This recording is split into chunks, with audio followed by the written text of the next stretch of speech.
All right, hi everybody. I just have a follow-up video here, a nice short one based on a comment that I saw in a previous video that I've made that inspired me to just produce this really quick because I thought it was an important thing to touch on, and I had actually meant to touch on it, and I just kind of thought I could leave it out. But since somebody brought it up in a comment, I thought I should dedicate a video to it.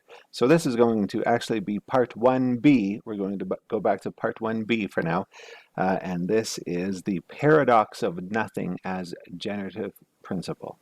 All right, so let us get into that in our series on ontological mathematics and the theory of everything. All right, so let's see. Okay, activate that. Yes, so can nothing exist? That's the question. Can nothing actually exist? So remember that nothing is default because nothing requires no outside or pre-existent agent to appeal to create it. And it doesn't require any effort to create it because it's nothing. Nothing requires no effort to create, right?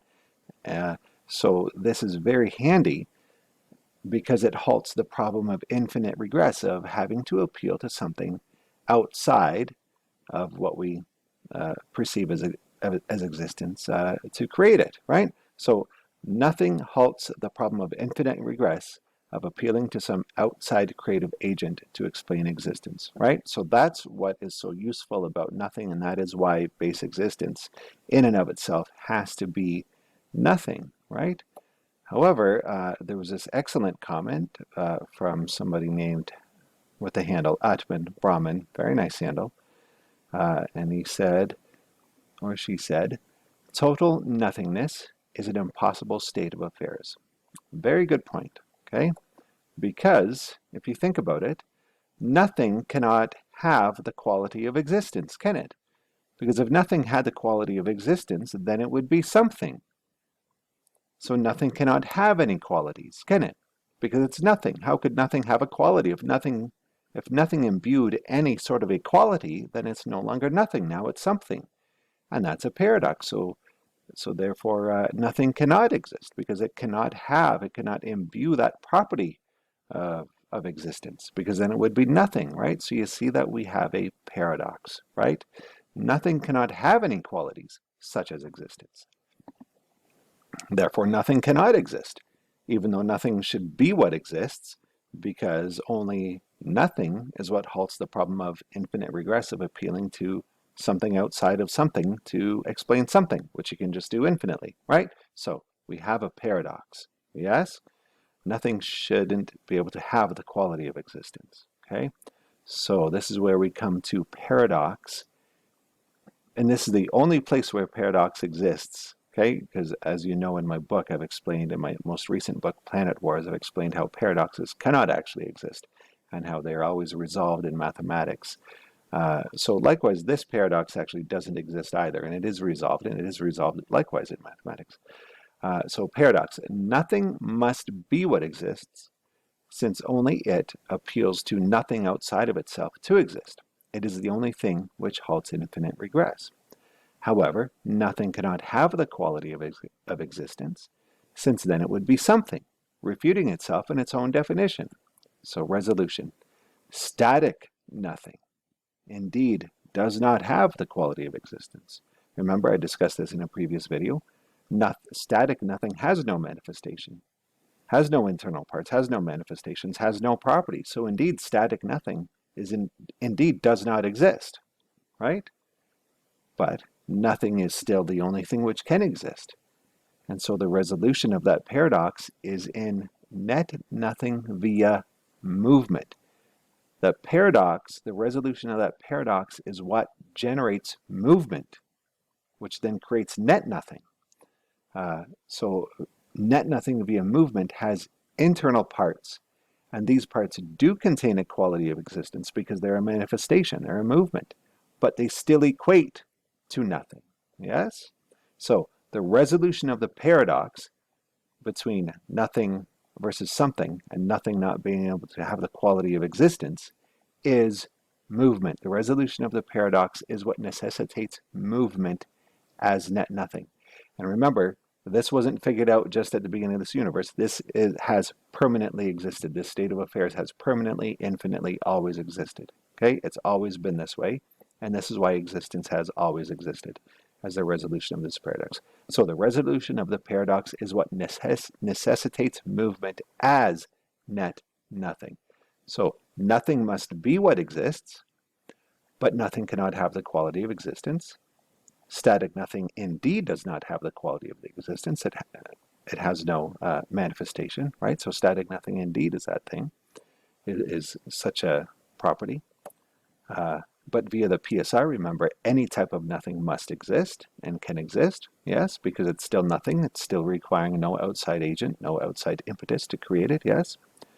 So net nothing via movement, however, has internal parts of manifestation, which therefore do have the quality of existence. And this is what allows nothing to exist as something. It's movement. That's the resolution of the paradox. The resolution of the paradox between something and nothing not being able to have the quality of existence, is in movement. Movement is what allows nothing to exist as something, because it's still something which reduces to nothing. That's the resolution of the paradox. That's why movement, that's the impetus, so-called, for movement, and that's why existence exists as net nothing through movement. So the paradox and its resolution is what generates the movement. That's the basis for movement, how we can justify that movement should exist, because it resolves the paradox. And everything else then follows regarding the simplest possible movement, the circling, etc., as discussed in previous videos. So that would be all for that. We are still planning on going to part 4, monads and the singularity, soon, very soon, how to create a universe, right? So this was a short video. Why not go back and rehash that just one more time, since it's so fun. So we have a paradox between nothing and something. Nothing is the only thing that can exist, because it's the only thing that can self-contain itself. It's the only thing that can halt infinite regress of always having to appeal to something outside of what exists to explain what exists, right? You can just keep on doing that, because then you have to ask, well, where did that thing that creates existence come from in the first place, right? And you can just do that infinitely. That has to be halted logically, yes? So that's halted through nothing. Nothing appeals to nothing outside of itself to exist, since it's nothing, and it requires no effort to exist, since it's nothing. No outside agent. So there you go. Perfect. Oh, now we have a problem. How can nothing have the property of existence?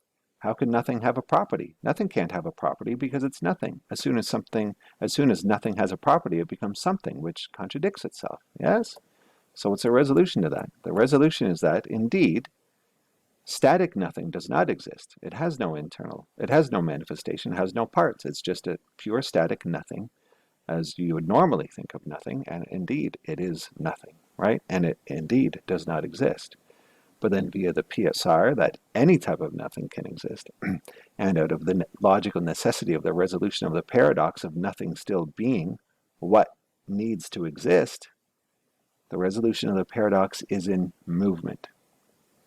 And movement as net nothing is what allows nothing to exist as something. Nothing, but with internal parts, right? That's what allows nothing to exist as something. So very nice, right? You see how that works? You see that there is a sort of impetus, but it's a self-contained impetus. Again, this isn't an impetus which appeals to something outside of what exists or something outside of nothing. This is simply an inbuilt, built-in, self-generated, self-imbued impetus to resolve its own paradox, which creates the movement, which necessitates the movement as net nothing, right? Which then allows nothing to exist as something. Isn't that nice? I think that's quite nice. It's a nice resolution. Anyway, this is quite late at night for me, and I just wanted to get that out. I'm having a little tea here. Nice chamomile tea. Don't you like this mug? It's beautiful, isn't it? I've had this for a very long time, 12 years or so. I just like the workmanship on it. I just like fine things like that. Fine things with very nice workmanship. I mean, it's probably mass-produced. Still, I've never seen a mug like it. Nice little holly berries on there. Yes, very nice. I also have a tea spoon set. I know this is kind of weird and geeky, but look at this teaspoon set. Look at this teaspoon set. I just really love the uniqueness and the workmanship on these.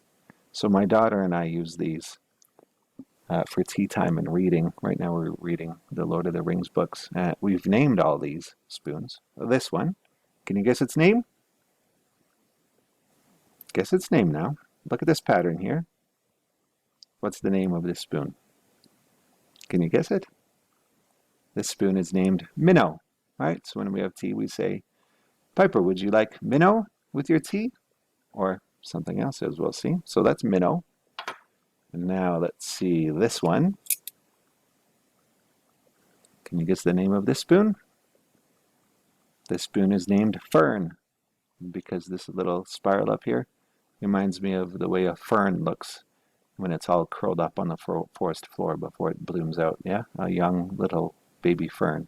So that one's Fern.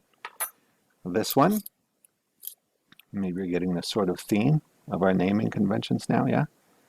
This one, I'll hold it like this. This one I call Snail. This one is named Snail. Now, at this point, you should be able to easily figure out the name of this spoon.